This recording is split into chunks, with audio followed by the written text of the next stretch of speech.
नमस्ते दोस्तों, welcome to यज्ञ इन्वेस्टमेंट एकेडमी। मैं हूं मयूर फिरोदिया और टैक्स थर्सडे में आपका बहुत स्वागत है। आज का टॉपिक काफ़ी इंटरेस्टिंग है दोस्तों, जो हमारे लाइफ का काफ़ी बड़ा हिस्सा ऑक्यूपाई कर रहा है। जी हाँ दोस्तों, ऑनलाइन गेम्स। ऐसा कोई भी नहीं है आजकल हमारे आजू बाजू में जिसके मोबाइल्स में ये ऑनलाइन गेम्स के ऐप डाउनलोडेड नहीं है। छोटे बच्चे से लेके बड़ों तक ये सब ऑनलाइन गेम्स खेलते हैं और हम इसकी एडवर्टाइज भी खूब सारी देखते हैं। और ऐसे कोई भी शायद से ऐसे कोई सेलिब्रिटीज़ है जो बच गए हैं, जो इनको ऑनलाइन प्रमोशन काफ़ी ज़ोरों शोरों से कर रहे हैं।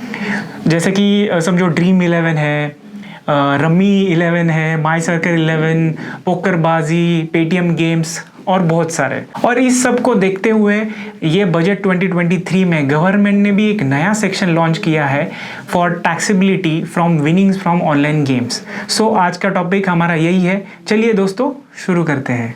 ये सब समझने के लिए हमने छोटा सा पीपीटी बनाया हुआ है, तो वो देख लेते हैं। तो सबसे पहले जान लेते हैं कि बैकग्राउंड ये सेक्शन लाने की इनकम टैक्स डिपार्टमेंट को ज़रूरत क्या पड़ी।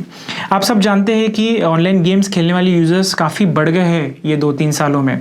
सो गवर्नमेंट ने सोचा कि एक स्पेसिफिक प्रोविजन लाते हैं उसके टीडीएस और टैक्सेबिलिटी के रिलेटेड, क्योंकि ये जो गेम है ये काफ़ी इजीली अवेलेबल है इंटरनेट पर और काफ़ी अलग अलग ऑप्शंस में ये पाए जाते हैं। सो गवर्नमेंट ने बजट 2023 में 2 नए सेक्शन लॉन्च किए, सेक्शन 115 BBJ और सेक्शन 194 BA। सेक्शन 115 BBJ जो कि चार्जिंग सेक्शन है, जो कि बोलता है कि जो विनिंग्स आएगा ऑनलाइन गेम्स के तरफ से वो टैक्सेबल होगा। और सेक्शन 194 BA बात करता है कि टीडीएस जो ऑनलाइन गेम्स के ऊपर हमें विनिंग मिलेगी उसके ऊपर टीडीएस कैसे चार्ज होगा। तो आप जान लेते कि सेक्शन 115 BBJ क्या बोलता है। सेक्शन 115 BBJ ये चार्जिंग सेक्शन है, जिसमें तहत बोला गया है कि जो भी आपको winning from any online game will be charge to tax. इसका मतलब ऐसा भी नहीं है कि पहले ये सेक्शन आने के पहले अगर इसके ऑनलाइन गेम्स की तरफ से हमें कोई इनकम रहेगा तो वो उसके ऊपर टैक्स नहीं लगेगा। बट स्पेसिफिक ये सेक्शन लाया गया है कि जिसमें बोला है कि आपको अगर कोई ऑनलाइन गेम की तरफ से इनकम है तो वो टैक्स होगा। इसके ऊपर टैक्स जो लगेगा वो है 30% के हिसाब से, और जो भी सरचार्ज या फिर सेस आपके स्लैब रेट के हिसाब से आपको एप्लीकेबल होगा। अब जान लेते हैं कि ऑनलाइन गेम है क्या। ऑनलाइन गेम का भी डेफिनेशन इनकम टैक्स डिपार्टमेंट ने दी है। तो ऑनलाइन गेम मतलब a game that is offered on the internet and is accessible by user through computer resource including any telecommunication device। मतलब आपके पास में से कौन सी भी डिवाइस के ऊपर से अगर आप इंटरनेट के थ्रू कोई गेम खेलते हो तो वो ऑनलाइन गेम कहा जाएगा। और ये सेक्शन का एप्लीकेबिलिटी है 1 अप्रैल 2023 से। मतलब जो भी आपको ऑनलाइन गेम की तरफ से इनकम आएगा वो टैक्स होगा 1 अप्रैल 2023 से। अब देखते हैं कि सेक्शन 194 BA जो कि बात करता है कि टीडीएस जो भी हमें विनिंग होगा उसके ऊपर टीडीएस कैसे कट होगा। तो 194 BA बोलता है कि any person responsible for paying to any person any income by way of winnings from any online game.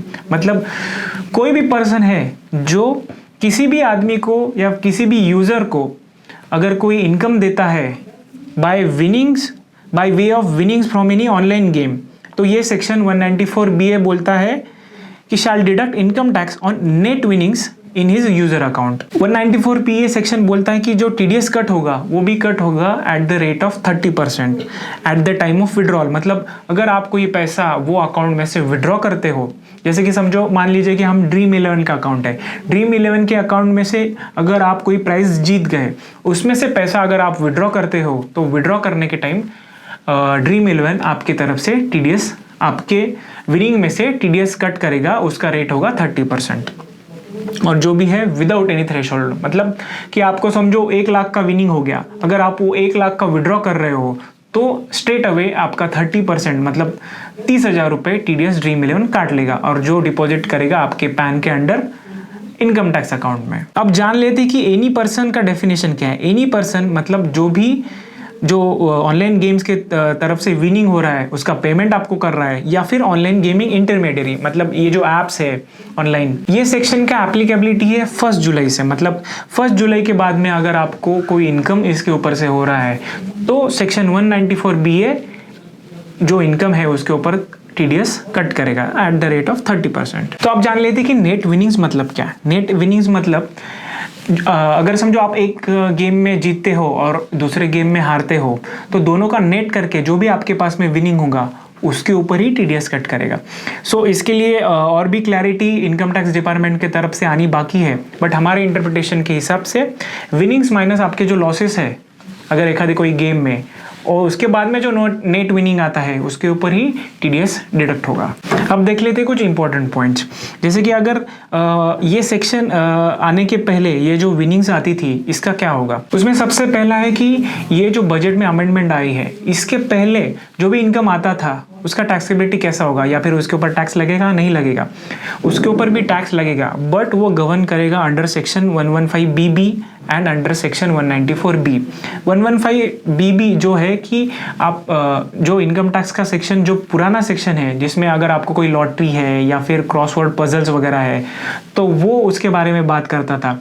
तो इसका मतलब ऐसा नहीं कि ये नया सेक्शन आने के बाद ही ये ऑनलाइन गेम्स के जो इनकम है उसके ऊपर टैक्स लगेगा, पहले भी इसके ऊपर टैक्स लगता था, बट जो गवर्न करेगा under section 115BB and under section 194B के तहत। अगला पॉइंट है withdrawal can be allowed after TDS only. मतलब अगर आपका कोई TDS बनता है, इसका मतलब अगर आपके विनिंग्स में से आपको ये विनिंग्स जब मिलेगी जब जो इंटरमीडियरी है जो कि ये ऐप्स वगैरह है ये उसके ऊपर का TDS डिडक्ट करेंगे, तभी आप उसमें से आपका विनिंग निकाल सकते हो।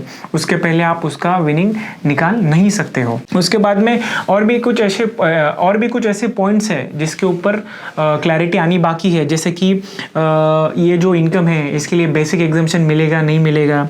उसके बाद में कुछ अगर ये आपको विनिंग ही नहीं हुई, आपके अगर लॉसेस हुए तो इसका टैक्स ट्रीटमेंट कैसा होगा।